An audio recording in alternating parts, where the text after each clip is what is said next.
अस्सलाम वालेकुम व्यूअर्स, मेरा नाम है अब्दुल गफ़ार और आप देख रहे हैं Abdul Ghaffar learner market YouTube channel. एक और नई वीडियो के साथ हाजिर हूँ दुपट्टे के कट पीस के हवाले से।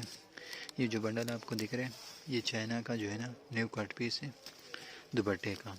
और सारे जो है ना स्टफ देख सकते हो उसका ठंडे में, ठंडा स्टफ है इसका।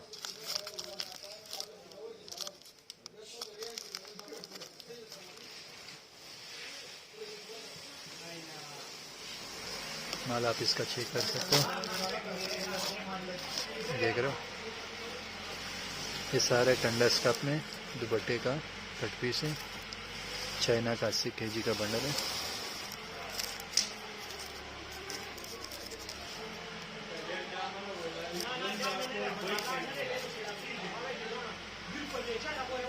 ये देख रहे हो उसके ऊपर लिखा हुआ भी है LPT, लेडीज़ दुपट्टा के कट पीस है।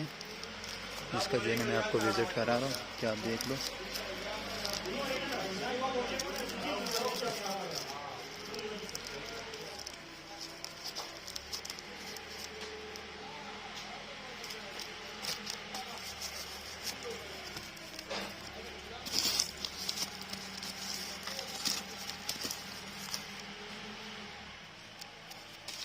सारा दुपट्टे का कट पीस है और जो है ना स्टफ भी इसका जो है ना हल्का है।